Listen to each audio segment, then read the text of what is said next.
Everyone welcome back our channel. இன்றைக்கி நம்ம சேனலில் ரொம்பவும் சூப்பரான ஒரு கேரட் சட்னி தான் எப்படி பண்ணுறதுன்னு பார்க்க போகிறோம். அதுக்கு நம்ம கடாயில் கொஞ்சமாக ஆயில் சேர்த்துக்கோங்க. ஆயில் சேர்த்துட்டு ஆயில் நல்லா சூடானது கொஞ்சமாக கடுகு போட்டுக்கோங்க. கடுகு பொரிஞ்சோடனே நம்ம வந்து ஒரு 3 பெரிய வெங்காயத்தை கட் பண்ணி வச்சுருக்கோம். அதை நல்லா ஃபைனாக ஆஃப் பண்ணி அதை வந்து நல்லா போட்டு வதக்கிக்கோங்க. இந்த சட்னி வந்து கிட்ஸுக்காகவே ஸ்பெஷலான சட்னி. ஏன்னா மோஸ்ட்லி வீடுகளில் குழந்தைகள் வந்து வெஜிடபிளே எடுத்துக்க மாட்டேங்கிறாங்க. அப்படிப்பட்ட குழந்தைங்களுக்கு நீங்கள் இந்த மாதிரி சட்னியாக பண்ணி கொடுக்குறப்போ இட்லி தோசை கூட சாப்பிட்ருவாங்க. இது கூடவே நான் ஒரு 3 தக்காளி கட் பண்ணியிருக்கேன். அதையுமே நீங்கள் நல்லா சேர்த்து நல்லா வதக்கிக்கோங்க. வெங்காயம் தக்காளி நல்லா வதங்கணும். அப்போ தான் நம்ம சட்னி வந்து நல்லா டேஸ்ட்டாக இருக்கும், சூப்பராகவும் இருக்கும். கிட்ஸுக்கு வந்து நம்ம இதில் வெஜிடபிள் சேர்த்துருக்கோன்னே தெரியாது, அந்தளவுக்கு வந்து இதில் வந்து டேஸ்டியாக இருக்கும். ஒரு கைப்பிடி அளவுக்கு கருவேப்பிலை சேர்த்துக்கோங்க. கருவேப்பிலையில் நிறைய ஹெல்த் பெனிஃபிட்ஸ் இருக்குது. அது வந்து நம்ம கிட்ஸு வந்து நம்ம லஞ்சில் வந்து எடுத்து தனியாக போட்டுருவாங்க. நம்ம இந்த மாதிரி சட்னியாக அரைச்சி பண்ணும்போது அதோட ஹெல்த் பெனிஃபிட் அப்படியே கிடைக்கும்.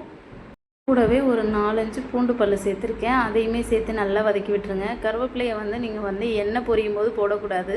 ஏன்னா அதில் உள்ள ஹெல்த் பெனிஃபிட் எல்லாமே போயிடும். அதனால் நம்ம வெங்காயம் தக்காளி வதங்கின பிறகு கருவேப்பிலை சேர்த்துக்கோங்க. இப்போ நான் 3லேருந்து 4 கேரட் வந்து மீடியம் சைஸ் கேரட் துருகி எடுத்திருக்கேன். அதையுமே அதில் நல்லா சேர்த்து நம்ம வதக்க போகிறோம். இது எந்த அளவுக்கு வதங்குதோ அந்த அளவுக்கு சட்னி நல்லா டேஸ்ட்டாக இருக்கும். அதில் கேரட் சேர்த்துருக்கதே தெரியாது. இதில் வந்து கொஞ்சமாக ஸ்வீட்னஸ் இருக்கனால உங்களுக்கு தேவைன்னா இதில் கொஞ்சமாக நீங்கள் வந்து காரம் ஜாஸ்தி சேர்த்துக்கோங்க. நான் வந்து காரம் கம்மியாக தான் சேர்ப்பேன். தேவையான அளவு உப்பு சேர்த்துக்கோங்க. உப்பு சேர்த்து நல்லா வதக்கி விடுங்க. நல்லா வதங்கணும். நம்ம போட்டிருக்க தக்காளி வெங்காயத்தோட கேரட் நல்லா வதங்கியிருக்கணும். நல்லா வதங்கின பிறகு நான் வெறும் காஷ்மீரி மிளகாத்தூள் வந்து 1 ஸ்பூன் அளவு சேர்த்துருக்கேன். ஏன்னா இதில் காரம் கம்மியாக இருக்கும், கலர் தான் இருக்கும். அதனால் நான் இது வந்து 1 ஸ்பூன் அளவு சேர்த்துருக்கேன். உங்களுக்கு வேணும்னா வெறும் மிளகாத்தூள் சேர்த்துக்கோங்க, நல்லாயிருக்கும். நான் வந்து எப்பயுமே காரம் கம்மியாக தான் சேர்ப்பேன். நல்லா வதங்கிடுச்சு பாருங்கள். இப்போ இதை நல்லா ஆற வைக்க போகிறோம். நல்லா ஆற வச்சிடலாம். அதுக்காட்டிலே நம்ம இந்த சட்னிக்கு ஒரு தாளிப்பு செஞ்சிடலாம். தாளிப்பு சேர்த்துட்டு நம்ம சட்னியை மிக்சியில் அரைச்சி இதில் சேர்த்துக்கலாம். இப்போ நம்ம கொஞ்சமாக கடுகு கருவேப்பிலை சேர்த்துடுங்க. கருவேப்பிலை சேர்த்து நம்ம சட்னியை நல்லா அரைச்சிட்டேன் ஃபைன் பேஸ்ட்டாக. அதை அதில் சேர்த்துக்கோங்க. சட்னி அரைக்கிறத வந்து வீடியோ எடுக்க முடியல, டக்குன்னு ஸ்கிப் ஆகிடுச்சு. இப்போ அதையும் சேர்த்து நல்லா வதக்கி விட்டுடுங்க.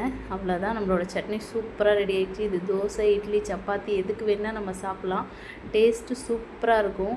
கேரட்டில் வந்து நிறைய ஹெல்த் பெனிஃபிட்ஸ் இருக்குது. கண் பார்வைக்கு இது ரொம்பவுமே சிறந்ததான ஒரு உணவு. நீங்களும் இந்த மாதிரி உணவுகளில் நம்ம சேர்த்துக்கிட்டிங்கன்னா ரொம்பவுமே நல்லாயிருக்கும். பாருங்கள் இவ்வளோ சூப்பராக வந்துச்சுன்னு, டேஸ்ட்டும் நல்லாயிருக்கும். நீங்களும் வீட்டில் செஞ்சு பார்த்துட்டு எப்படி இருக்குன்னு கமெண்ட் செக்ஷனில் கமெண்ட் பண்ணுங்கள். மறக்காமல் நம்மளோட சேனலை சப்ஸ்கிரைப் பண்ணுங்கள்.